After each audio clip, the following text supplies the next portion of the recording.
I want to talk about the fans they call obsessed. Not the word as an insult, the way it gets used when someone outside of fandom wants to dismiss what they do not understand. I want to talk about the people behind the word, the ones who are described as too much, too invested, too passionate, too devoted to something that the outside world has decided does not warrant that level of care. I want to talk about them because I think they deserve something they almost never receive: an honest acknowledgement of what they actually did. Because here is the truth that the music industry will not say out loud, that the Korean media establishment will not print, that even some parts of ARMY itself has complicated feelings about. The fans they called obsessed built BTS. Not assisted, not supported, not contributed to. Built. With their time and their money and their labor and their love and their presence.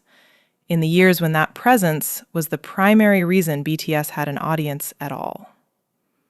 And that deserves to be said clearly. Let me take you back to the beginning. Not the polished version, the real beginning. A small company. 7 boys who debuted into an industry that was not waiting for them. No major broadcast relationships. No mainstream Korean media coverage. No music show wins in the early months. No industry infrastructure pointing at them and saying, "This is the next thing. Pay attention." What they had was the content they were making directly for the people finding them. The logs, the behind-the-scenes footage, the social media presence that felt, and often genuinely was, unfiltered. And they had the fans who found it. Those fans, the early ones, the ones who were there in 2013 and 2014 when streaming a BTS video meant watching it on a page with view counts in the thousands. Those fans did something specific and significant. They became the infrastructure. They ran the fan accounts. They translated the content into languages that opened BTS to audiences the company had no mechanism to reach. They organized the streaming parties before streaming parties were a widespread concept. They built the databases, the archive projects, the lyric sites, the content hubs that made BTS accessible to people who encountered them for the first time and needed a way in. They did this work, unpaid, unglamorized, in the middle of the night and before school and on lunch breaks and in every spare moment they could carve out. And BTS built their music on the foundation of that work.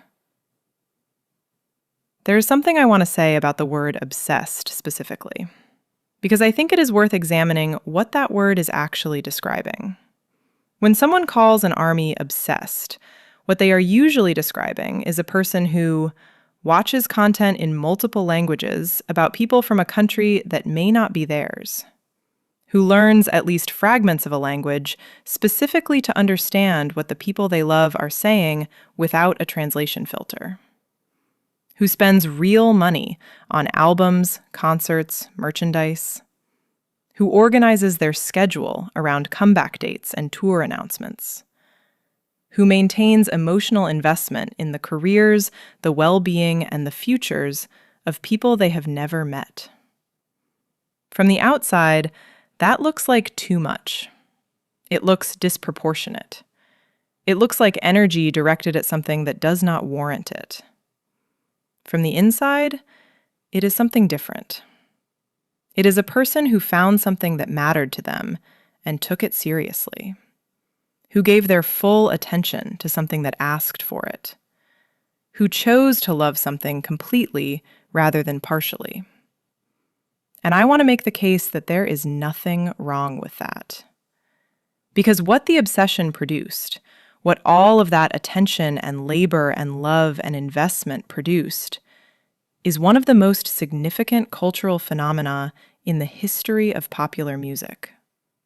An act from a small Korean company that performed at a FIFA World Cup opening ceremony, that addressed the United Nations, that sold out stadiums on every continent, that permanently changed what the music industry believes is achievable for non-English language artists. That did not happen because of industry infrastructure. It happened because a community of people who were described as obsessed built the infrastructure themselves and kept building it for years, before the industry noticed, before the Korean mainstream acknowledged it, before the Grammy nominations and the Billboard records and the stadium tours made it impossible to look away. The obsession came first. Everything else followed. I want to talk specifically about the international army, because I think they deserve particular recognition in this conversation. The international fans who found BTS in the early years were doing something that had almost no precedent. They were investing deeply, emotionally, financially, with their time and their labor, in artists who existed within a cultural context they had to actively work to access. The language barrier was real. The cultural references required learning. The context that made the music fully legible required sustained engagement with Korean culture, Korean history, Korean social dynamics. And they did that work, not because anyone asked them to, not because an infrastructure existed to make it easy, because the music was worth it. Because the people who made it were worth it. Because something in what BTS was doing spoke to them in a register that transcended the specific cultural context it came from. And they were willing to do the work of building the bridge between their world and BTS's world themselves. The translations they made are still being used. The archives they built are still being accessed. The communities they created are still sustaining the connections that allowed BTS's global audience to become what it became. They built something, and it lasts. And then I want to talk about the army who stayed through the difficult years. The years when BTS's relationship with the Korean mainstream was tense, when parts of the domestic discourse were hostile, when the Grammy campaign felt like a door being held shut, when the military service conversation happened in public in ways that were sometimes undignified, when the solo era asked the fandom to process a version of BTS that looked different from the collective they had fallen in love with. The fans who stayed through all of that, who held the community together during the separations, the uncertainties, the moments when being an army required more patience than joy, those fans are the reason there was a fandom waiting when the members came back. Military separations in K-pop have historically been the moment when fandoms fragment, when the audience distributes to new acts, when the returning group finds a landscape that has changed in ways that make recovery uncertain. ARMY did not fragment. They organized. They sustained.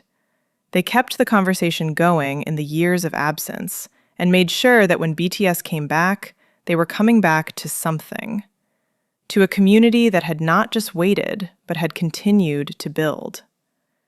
That sustained presence, that refusal to let the absence become an ending, is the reason the FIFA World Cup stage is happening, the reason Arirang debuted to the reception it did, the reason the reunion felt like a reunion rather than a reinvention from scratch. The obsessed fans held it together, through years, without knowing exactly when the reunion would come, without a guarantee that what they were sustaining would be met with what they deserved. They held it together anyway, because that is what the obsession actually is when you look at it clearly. Not too much love, just love that refuses to stop. The world called you obsessed. They meant it as a diminishment, as a way of saying that what you felt was disproportionate to the thing you were feeling it about. But you were there in 2013 when nobody in the industry was watching. You were there in the years the Korean mainstream called their success suspicious. You were there through the Grammy doors that would not open. You were there through the military service years. And you are here now for the FIFA stage and the Arirang album and everything that is still coming. You watched these 7 people become who they are, not from a distance, up close.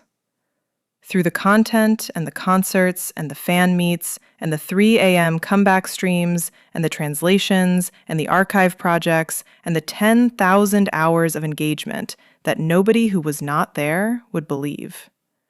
And the people who called you obsessed were looking at the surface of what you were doing and missing what was underneath it. What was underneath it was the recognition, in your bones, before the industry admitted it, before the Korean mainstream accepted it, before the music world had to acknowledge it. The recognition that this was something worth being obsessed about. You were right before anyone else was. And BTS is who they are today because you were. The obsession was never the problem. The obsession was the foundation. And it is still standing.